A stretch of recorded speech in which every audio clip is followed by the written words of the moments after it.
एक तर डायलिसिस कशासाठी करतात येस. आणि डायलिसिस म्हणजे हे आयुष्यभर अधुत्व देणारी एक ती प्रोसेस आहे का? म्हणजे लोकांना असं डायलिसिसबद्दल खूप वाटतं की आता डायलिसिसवर आलं म्हणजे काही नाही, याचं काही खरं नाही असं असतं. डायलिसिसचे 2 टाईप असतात, हिमोडायलिसिस रक्ताचं डायलिसिस आणि पेरिटोनियल डायलिसिस पोटातलं डायलिसिस. इंडियामध्ये कॉमन आहे हिमोडायलिसिस रक्ताचं डायलिसिस. पेरिटोनियल डायलिसिसला एक्सपेन्सिव्ह आहेत चार्जेस, प्लस हायजीन प्रॉपर पाहिजे. VIP और very affordable patients can go for it peritoneal डायलिसिससाठी. हिमोडायलिसिसची गरज जे आपण म्हणतो की नाही त्याची सवय लागेल, नाही हे चांगलं नाही आहे शरीरासाठी, अधुत्व आहे का, तर नाही, इट्स अ ट्रीटमेंट. जो काही गैरसमज आहे लोकांमध्ये, मिथ आहे की डायलिसिसची सवय लागते, तर it's not an addiction, it's a treatment part. Dialysis कधी कधी टेम्पररी लागतं, टेम्पररी किडनी फेल्युअरमध्ये, आणि परमनंट किडनी फेल्युअरमध्ये डायलिसिस रेग्युलरली लागू शकतं. आठवड्यातून 2 ते 3 वेळेस त्या पेशंटला मग डायलिसिस परमनंट किडनी फेल्युअरमध्ये करावं लागतं.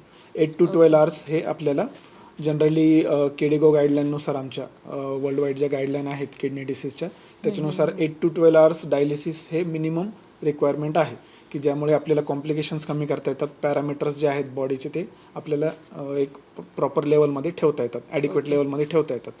आणि डायलिसिसचे काही साईड इफेक्ट असतात का, काही त्रास असतो का? येस. कोणत्या पण ट्रीटमेंटचे प्रोज अँड कॉन्स असतातच. तर डायलिसिसमध्ये पण काही रिस्क असतात, जसं पेशंटला हॉस्पिटल व्हिजिट आठवड्यातून 2 ते 3 वेळेस द्यावे लागते. त्यांची इम्युनिटी वीक असते, त्यांना इन्फेक्शनची रिस्क जास्त असते. डायलिसिसमुळे मेडिसिन बंद होतात का? नाही. डायलिसिसवर कमीत कमी 4-5 प्रकारची मेडिसिन तुम्हाला लागतात. ब्लड प्रेशर ज्यांना असेल त्यांना बीपीची मेडिसिन लागतात, डायबिटीस ज्यांना असेल त्यांना डायबिटीसची मेडिसिन लागतात, हिमोग्लोबिनसाठी मेडिसिन लागतात, प्लस बाकीचे सप्लिमेंट्स लागतात, कॅल्शियम, युरिक ॲसिड, फॉस्फरसचे मेडिसिन लागतात. तर डायलिसिस जो मेन इश्यू आहे की गैरसमज जो आहे की डायलिसिस लागलं तर त्याची सवय लागते, त्याच्यावर माणूस डिपेंड होतो, तर तसं नाही आहे.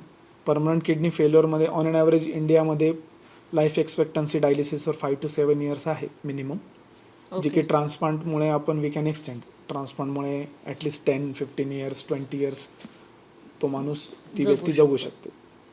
म्हणजे डायलिसिस ट्रीटमेंट आहे, उपचार पद्धती आहे ती, तर ती काय असं एक इट्स अ ट्रीटमेंट पार्ट. हां, म्हणजे त्याच्याबद्दल लोकांनी त्यांच्या मनात जर गैरसमज असेल तर तो दूर केला पाहिजे येस. की डायलिसिस ही उपचार पद्धती आहे.